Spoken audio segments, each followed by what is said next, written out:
Continuamos con el capítulo 5 de La madeja del pensamiento de Krishnamurti. Recuerden que para más lecturas pueden entrar a facebook.com/jmpalavecino.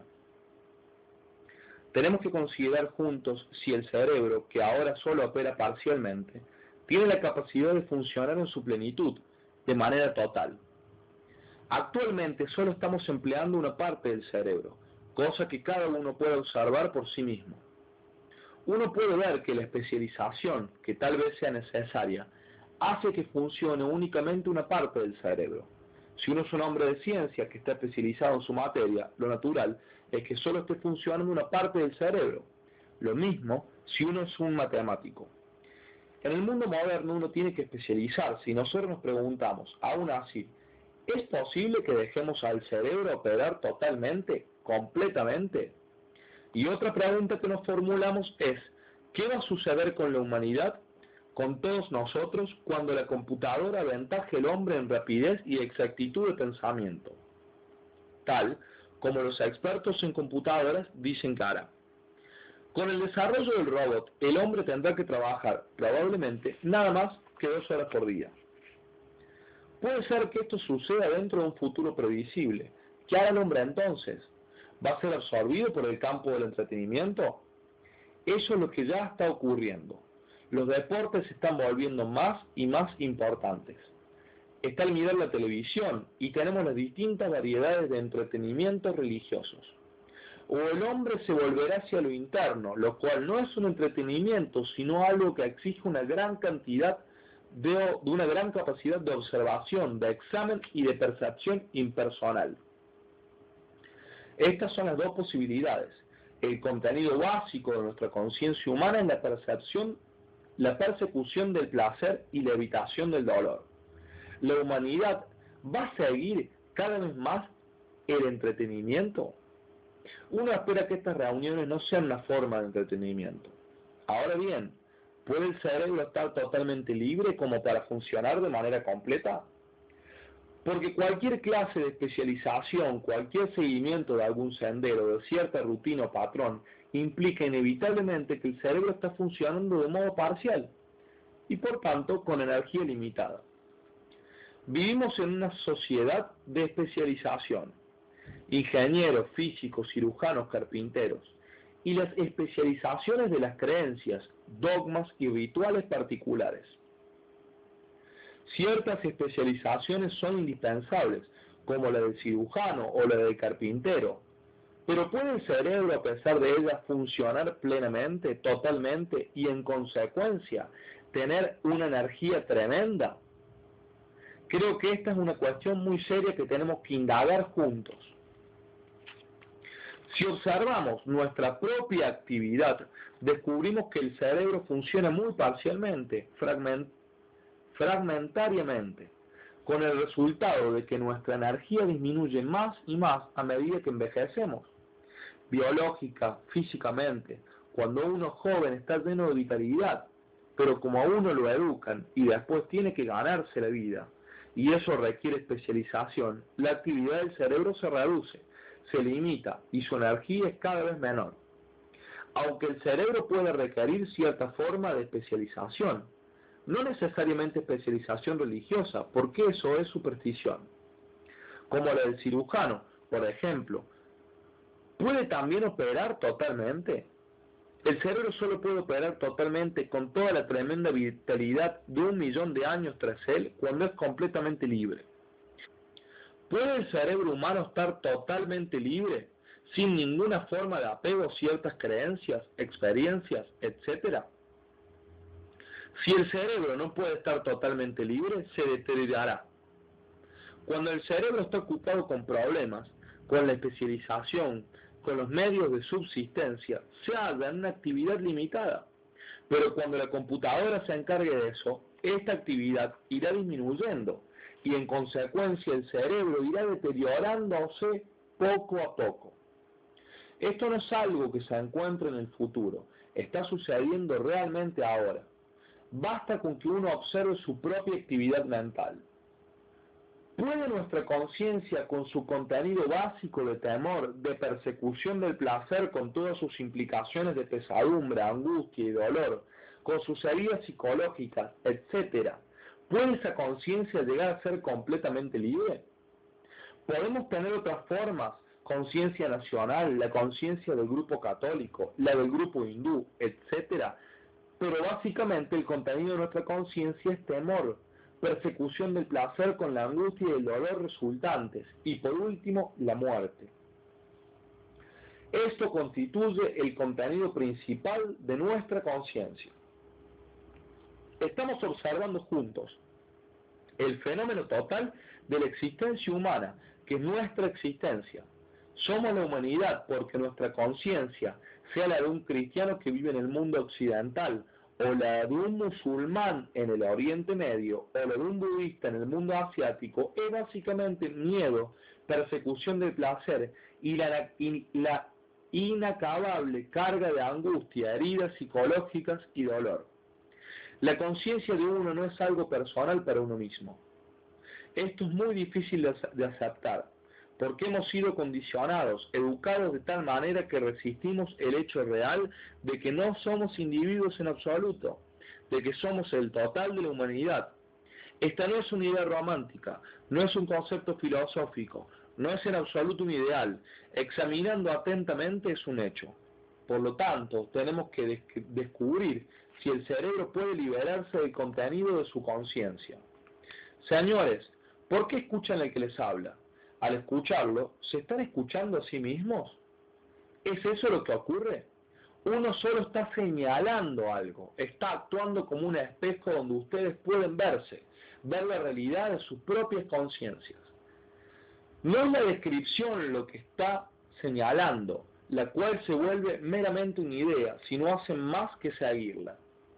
Pero sí, a través de la descripción, cada uno de ustedes percibe como un hecho el estado de su propia mente, de su propia conciencia, entonces escuchar a quien les habla tiene cierta importancia. Y sí, al finalizar estas pláticas, alguno se dice a sí mismo, no he cambiado, ¿por qué? La culpa es suya, usted ha hablado quizá durante 50 años y yo no he cambiado. ¿La culpa de eso la tiene quien les habla? O dicen, no he podido explicarlo, naturalmente el fallo está en el que nos ofrece las pláticas. Y en tal caso, se vuelven cínicos y hacen toda clase de cosas absurdas. Así que, por favor recuerden que no están escuchando tanto a quien les habla como mirando la propia conciencia a través de la descripción en palabras. Y esa conciencia de cada uno de ustedes es la conciencia de toda la humanidad. El mundo occidental puede creer en ciertos símbolos y rituales religiosos.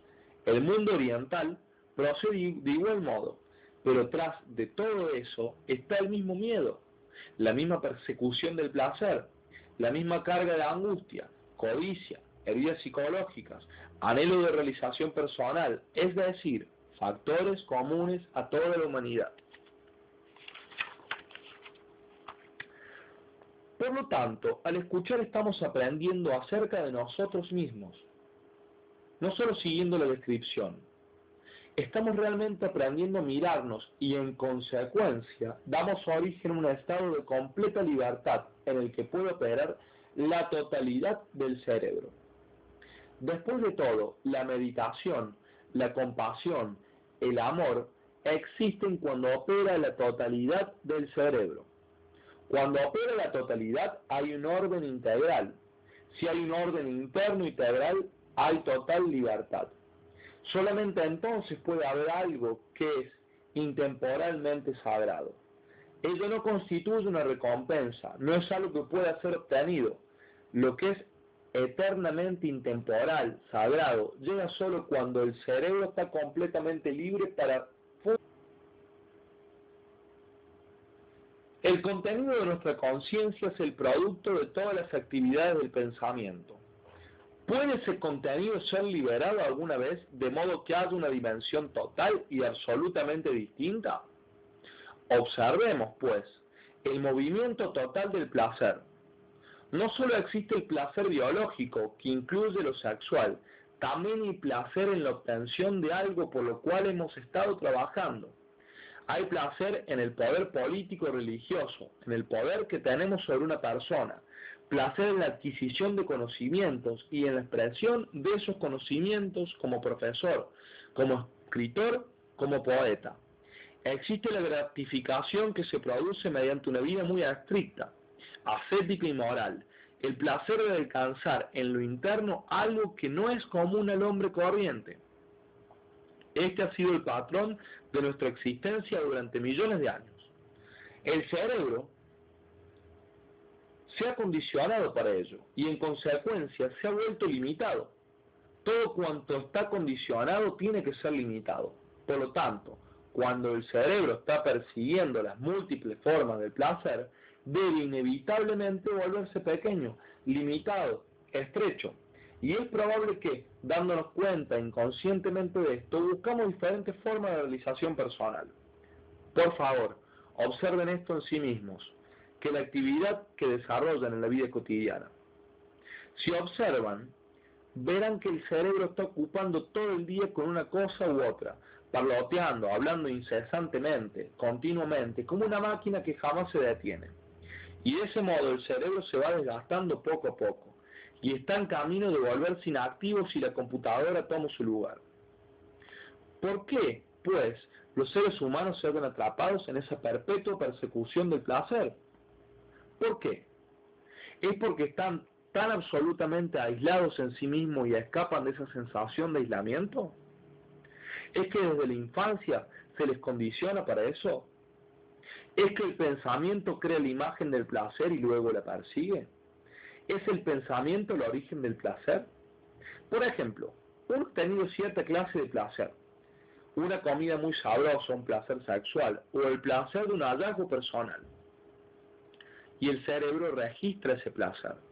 Los incidentes que han producido placer se han grabado en el cerebro, y el recuerdo de estos incidentes de ayer o de la semana pasada es el movimiento del pensar.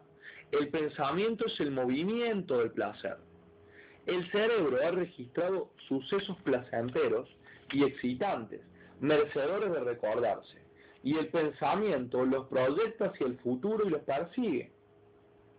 Entonces la pregunta es, ¿por qué el pensamiento carga con el recuerdo de un suceso que ya pasó y está terminado? ¿Acaso eso no forma parte de nuestra ocupación? Un hombre que desea dinero, poder, posición, está perpetuamente ocupado con eso. Puede ser que, de manera similar, el cerebro está ocupado rememorando algo que una semana atrás nos proporcionó un gran placer. Ello quedó retenido en el cerebro, y el pensamiento lo proyecta como placer futuro y lo persigue. La repetición del placer es el movimiento del pensar, y por tanto es limitada. Debido a eso, el cerebro nunca puede funcionar en su totalidad, solo puede hacerlo parcialmente. La siguiente pregunta que surge ahora es, si este es el patrón del pensamiento, ¿cómo se puede detener el pensamiento? O más bien, ¿cómo puede el cerebro dejar de registrar el suceso que ayer nos ha brindado deleite? Esa es la pregunta obvia. Pero ¿por qué la Fórmula 1? ¿Por qué? ¿Es porque uno desea escapar del movimiento del placer? ¿Y acaso ese mismo escape no es una forma de placer? Mientras que si uno ve el hecho de que el acontecimiento que ha producido gran deleite, placer, excitación, ya se ha ido, no más que una cosa viviente, sino algo que ocurrió hace una semana, fue una cosa viviente, pero ahora no lo es. ¿No es posible entonces terminar con ello? ¿No seguir guardándolo? No se trata de cómo terminar con ello o cómo detenerlo. Solo se trata de ver realmente de qué modo el cerebro, el pensamiento está operando. Si uno se da cuenta de eso, entonces el pensamiento se detendrá por sí solo. El registro del placer ha terminado, concluyó. El miedo es el estado común a toda la humanidad, sea que uno viva en una casita o en un palacio, que carezca de trabajo o lo tenga en abundancia, que posea enormes conocimientos acerca de todo lo que hay sobre la tierra o sea un ignorante, que sea un sacerdote o el más alto representante de Dios. Cualquier cosa que uno sea, siempre está este miedo profundamente arraigado que es común a toda la humanidad. Y ese es el terreno común sobre el cual toda la humanidad se sostiene. Acerca de esto no hay ninguna duda. Se trata de un hecho absoluto, irrevocable, que no puede refutarse. En tanto, el cerebro se reencuentra preso en este patrón del miedo, su funcionamiento es limitado, y por ende, nunca puede operar totalmente. En consecuencia, si la humanidad ha de sobrevivir completamente como una comunidad de seres humanos y no como un conjunto de máquinas, es indispensable que descubramos por nosotros mismos si es posible estar totalmente libres del miedo. Estamos interesados en el miedo mismo, no en las expresiones del miedo. ¿Qué es el miedo? Cuando hay miedo, ¿existe en ese mismo instante un reconocimiento de eso como miedo? ¿Puede uno describir el miedo en el momento en que ocurre la reacción? ¿O la descripción viene después? Después es tiempo. Supongamos que uno tiene miedo. ¿Está uno temeroso de algo? ¿Algo que uno ha hecho en el pasado y no quiere que otros sepan? ¿O algo ha sucedido en el pasado que nuevamente despierta el temor? ¿O existe un miedo en sí mismo sin un objeto que lo despierte? En el segundo, ¿qué hay miedo? ¿Lo llama uno miedo o eso ocurre más tarde? Ciertamente es después de que ha ocurrido, lo cual quiere decir que esos incidentes anteriores del miedo, que han sido guardados en el cerebro, se recuerdan inmediatamente después de que ha tenido lugar la reacción. La memoria dice, eso es miedo. A la reacción inmediata uno no le llama miedo, es solo después de que ha ocurrido cuando uno la nombra como miedo. El nombrarla como miedo proviene del recuerdo de otros incidentes que han aparecido en la memoria y a los que uno ha llamado miedo. Uno rememora esos miedos del pasado y a la nueva reacción que surge uno la identifica inmediatamente con la palabra miedo. Eso es bastante simple. Por lo tanto, es la memoria la que siempre está operando en el presente. Entonces, ¿el miedo es tiempo?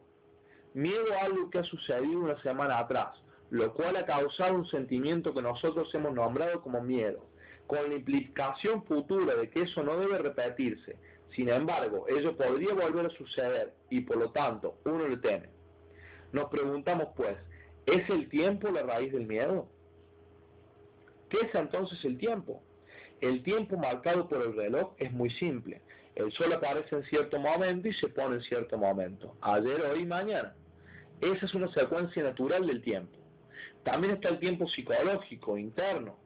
El incidente que ocurrió hace una semana y que ha producido placer o que ha despertado el sentimiento del temor es recordado y proyectado hacia el futuro. Puedo perder mi posición, mi dinero, puedo perder a mi esposa. Tiempo, entonces, ¿el miedo forma parte del tiempo psicológico? Así parece. ¿Y qué es el tiempo psicológico? No solo el tiempo físico necesita espacio, sino que también lo necesita el tiempo psicológico. Ayer, la semana pasada, el hoy modificado, el mañana. Hay espacio y tiempo. Eso es sencillo. ¿Es entonces el temor el movimiento del tiempo? ¿Y el movimiento del tiempo no es psicológicamente el movimiento del pensar? Por lo tanto, obviamente el pensamiento es tiempo, y el tiempo es temor. Uno ha experimentado dolor en el consultorio del dentista. Ello se almacena, se recuerda, se proyecta. Uno espera que ese dolor no se repita otra vez. El pensar es un movimiento. Por consiguiente, el miedo es pensamiento que se mueve en el espacio y el tiempo. Si uno ve eso, si lo ve como una idea, si no lo ve como una idea, sino como un hecho, lo cual significa que uno ha concedido a ese temor atención completa en el instante mismo en que surge, entonces ello no se registra. Háganlo y lo descubrirán por sí mismos. Cuando prestamos atención completa a un insulto, no hay insulto. O si viene alguien y dice, qué persona maravillosa es usted, y prestamos atención, ello no produce efecto alguno. El movimiento del temor es pensamiento en el tiempo y espacio. Eso es un hecho. No es algo descrito por quien les habla. Si lo han observado por sí mismos, entonces es un hecho absoluto. No pueden escapar de él. Uno no puede escapar de un hecho, está siempre ahí. Puede tratar de eludirlo, de reprimirlo, puede intentar toda clase de escapes, pero eso está siempre ahí. Si ustedes prestan atención completa al hecho de que el temor es el movimiento del pensar, entonces el temor no existe psicológicamente. El contenido de nuestra conciencia es el movimiento del pensar, movimiento en el tiempo y el espacio. tanto si ese pensar es muy limitado como si es amplio y extensivo. Permanece siempre siendo un movimiento en el tiempo y el espacio. El pensamiento ha creado psicológicamente numerosas y distintas formas de poder dentro de nosotros, pero son todas limitadas. Cuando uno se libera de la limitación, hay una asombrosa sensación de poder. No un poder mecánico, sino un tremendo sentimiento de energía. Ello nada tiene que ver con el pensamiento y por tanto ese poder, esa energía no puede ser usada impropiamente. Pero si el pensamiento dice la usaré, entonces ese poder, esa energía se disipa. Otro factor que existe en nuestra conciencia es el dolor, el pesar, la angustia. Y están las heridas y agravios que permanecen en la mayoría de los seres humanos desde la infancia. Ese daño psicológico, el tormento de ello, se recuerda, se retiene de ahí, surge la pesadumbre, y en ello está involucrado el dolor. Está el dolor global de la humanidad que se ha enfrentado en miles y miles de guerras, por las cuales han llorado millones de personas. La maquinaria de la guerra sigue estando con nosotros, dirigida por los políticos, reforzada por nuestro nacionalismo, por nuestro sentimiento de separación con respecto a los demás. Nosotros y ellos, tú y yo. Ese es un dolor global que los políticos fabrican y fabrican. Estamos preparados para otra guerra y cuando nos preparamos para algo, tiene que haber alguna clase de explosión en alguna parte. Puede que no la haga en el Oriente Medio, puede que ocurra aquí. Toda vez que nos preparamos para algo, terminamos por conseguirlo.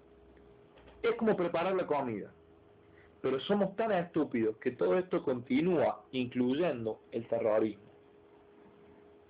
Nos estamos preguntando si todo este patrón de sentirnos lastimados, de conocer la tristeza de la soledad y la angustia, de resistir, de apartarnos, de aislarlos, lo cual le da origen a más angustia, si todo ello puede tocar su fin, ya se trate del pensar, del dolor de perder alguna preciada creencia a la que nos hemos aferrado, o de la desilusión que llega cuando perdemos a alguien a quien hemos seguido y por quien nos hemos esforzado entregándonos de lleno a él.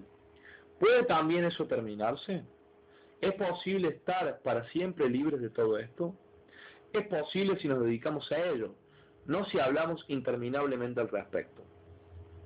Tal como es ahora, nos damos cuenta de que estamos psicológicamente lastimados desde la infancia. Vemos todas las consecuencias de esas heridas. Vemos que las resistimos, que nos aislamos deseando no ser lastimados nunca más. Fomentamos el aislamiento y por tanto construimos un muro alrededor de nosotros. Y lo mismo hacemos con nuestras relaciones.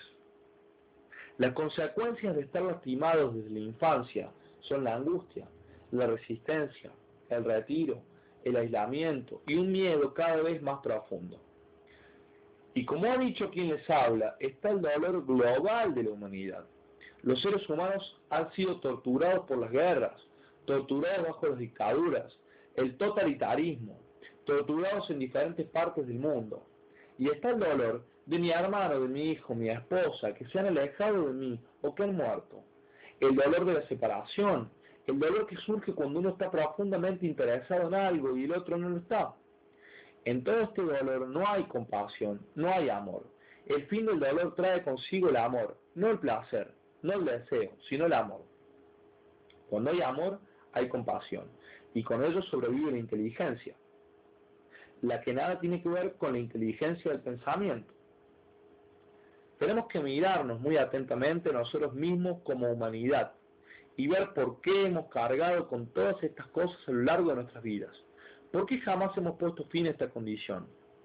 ¿Es en parte por indolencia? ¿En parte por hábito? Generalmente decimos, eso forma parte de nuestro hábito, de nuestro condicionamiento. ¿Qué puedo hacer? ¿Cómo puedo liberarme de ese condicionamiento? No puedo encontrar respuesta, iré a ver el gurú del lado, o al de más lejos, o al sacerdote, o a este o a aquel. Nunca decimos, mirémonos con mucha atención a nosotros mismos y veamos si podemos romper con eso.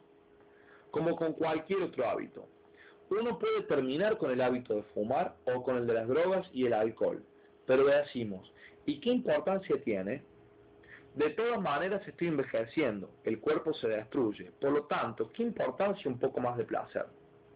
Y así continuamos con ello. no nos sentimos cabalmente responsables por todas las cosas que hacemos. O bien hacemos responsables de ellos al medio en que vivimos, a la sociedad, a nuestros padres o a la herencia del pasado. Siempre encontramos alguna excusa, pero jamás asumimos la responsabilidad de nosotros mismos. Si realmente tuviéramos el impulso urgente, perentorio de descubrir por qué nos sentimos tan lastimados, podríamos hacerlo. Estamos lastimados porque hemos construido una imagen de nosotros mismos. Ese es un hecho. Cuando uno dice estoy lastimado, es la imagen que uno tiene de sí mismo la que está lastimada. Viene alguien y pone su pesada bota sobre esa imagen y uno queda lastimado. Uno queda lastimado a través de la comparación. Yo soy esto, pero algún otro es mejor. Mientras uno tenga una imagen de sí mismo, va a ser lastimado. Ese es un hecho. Y si no prestamos atención a ese hecho y retenemos una imagen propia de cualquier clase que sea, alguien clavará un alfiler en ella y seremos lastimados. Si uno tiene una imagen de sí mismo dirigiendo la palabra a grandes auditorios, siendo famoso, con una reputación ganada que uno desea mantener, entonces alguien va a lastimar esa imagen. Algún otro con un auditorio más grande. Si concedemos atención completa a la imagen que tenemos de nosotros mismos, atención, no concentración, sino atención, veremos que la imagen no tiene sentido y entonces desaparece. Esto lo dijo Krishnamurti el 21 de julio de 1981.